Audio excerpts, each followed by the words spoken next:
Welcome to Literature Jandas. In this video, we shall study an essay of studies. It is written by Francis Bacon.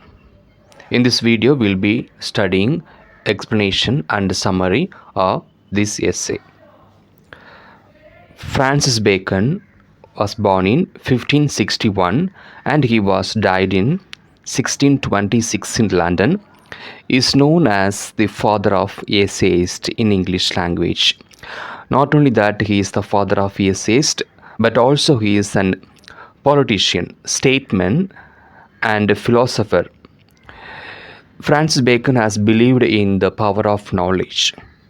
Written a series of essays. This essay also included one of the best essays written by Bacon.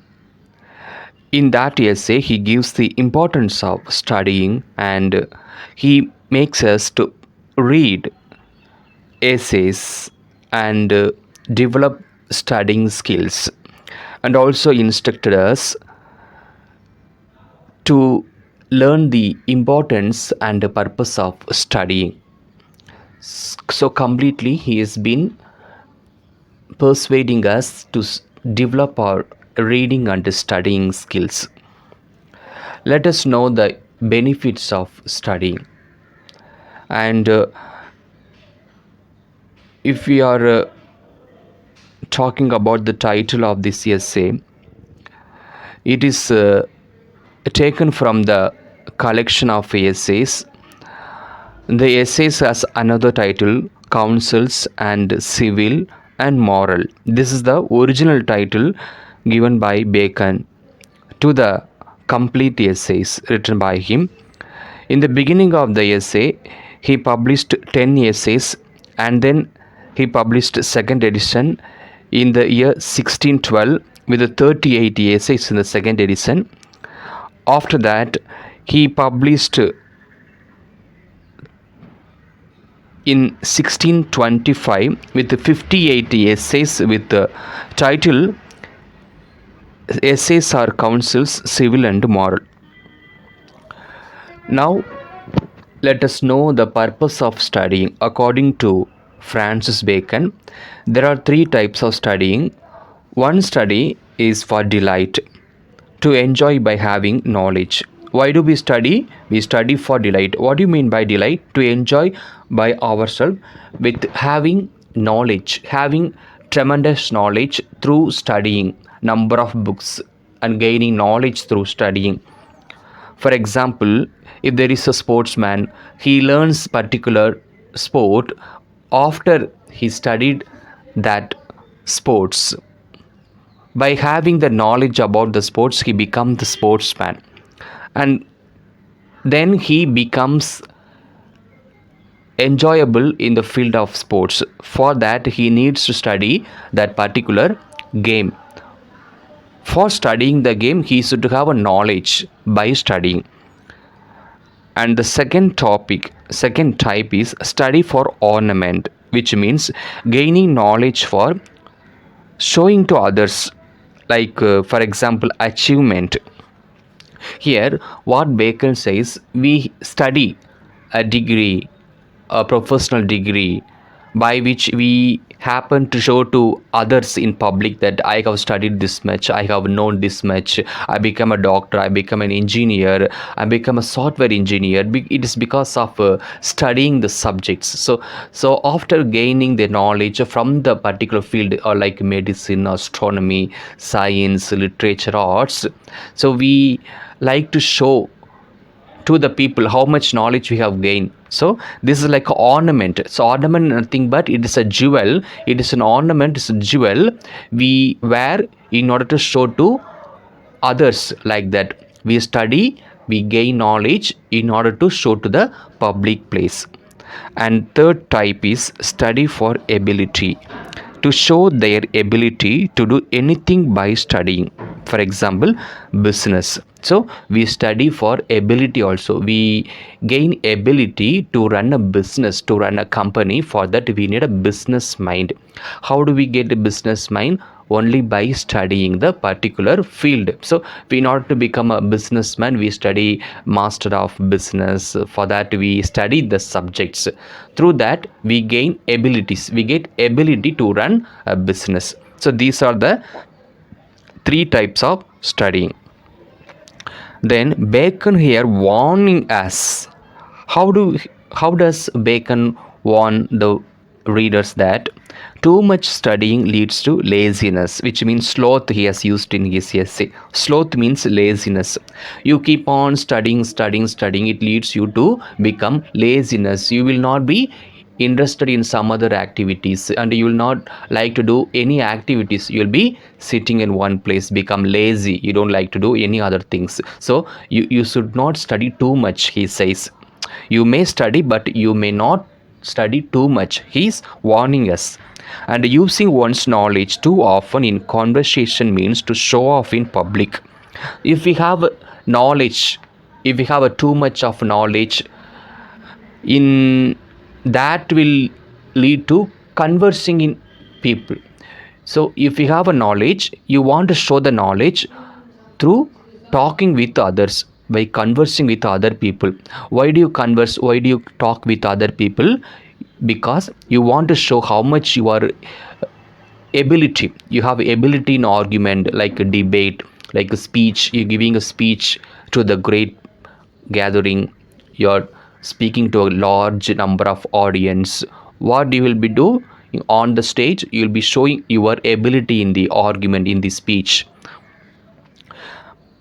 It will lead to audience to understand that you are showing off, you are simply showing your ability to the public. So you don't study too much, it will lead you to show off in the public. People will not like sometime. And guiding by studies only, he can be only scholar, not a practical man. Only you are studying here, only you are studying, you will become only scholar, you will be expert in the subject. But when it's come for a practical, you may be failed. You may not know how to tackle the situation. If you meet a problem, you may not know the problem, how to solve the problem. You may be expert, you may be knowing the things, but when it is in applying in order to solve the problem, you may be fail. So you should not study too much, then you will be scholar and you may not be practically good man. And dishonest men hate education. Dishonest man means those people who don't like to be honest people, they don't like to be good people. They always hate education, they always hate listening to education. They don't know how to study, they don't know how to behave in a public. So those people don't like education. Simple men admire it. So here simple man admire, simple man means those who are uneducated or illiterate. They don't like to have education, then they don't like to have knowledge from the particular field. They what they will do, they will always admire those people who are educated and have knowledge. So it's a simple man, they don't acquire knowledge, but they admire those who have acquired knowledge. And then wise men use and apply it in real life. So who will use it in a proper way? That only the wise men. So you should be wise men will use the education in a useful way. So other people like a dishonest man or a simple man don't use in a proper way if they have education, but wise man will make use of the education in a right way, he says. And then what is the benefits of studying conversation and writing for? So first of all, I want to tell you the purpose and the benefits of studying. Here reading makes a full man. Reading makes a full man. If you have a studying habits, if you have studied all the subjects, you'll be full man. Nobody will cheat you, you will not be innocent, you will not be like off man.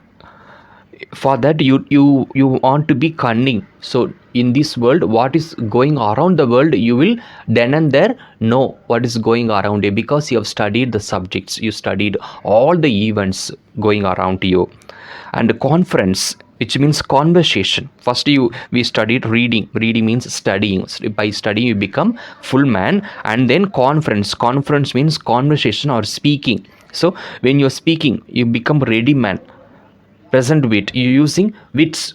during the speech. You are speaking to a large audience where you are able to tackle the opposition parties. Opposition speakers are trying to defeat you, but you will defeat by speaking. You have the ability of speaking and defeat the opposition party. And writing makes an exact man. For that you need to have a memory power. So you keep on writing. What will help you? What you have studied will help you. What you studied will be stored in your memory and will help you to write. If you want something to write down, memory will help you. For that, memory should be needed. So writing makes a exact man. So if you have developed writing through the help of studying, you will become a perfect man. You will become a perfect man. And then history makes men wise. So if you have studied history, if you have studied the world history, you become wise. You do not know, you do not say I do not know anything. So you know all the things about the world, so you become wise. Nobody will cheat you. And then poetry makes clever. So you study poetry will help you to become clever. So you will be faster in knowledge. And mathematics makes intellectually sharp. So you study maths, your brain will become faster in working. You'll become an intellectual man. And logic and rhetoric makes skilled in argument. Logic and rhetoric, you develop your speaking ability, speaking power. That will help you to become a good argumentative in debate. And then finally, Bacon has used in all the essays some Latin phrases. Here in the essay of studies, he has used one more Latin phrase, that is abound studia in mores. Abound studia in mores, which means in English, studies becomes habit.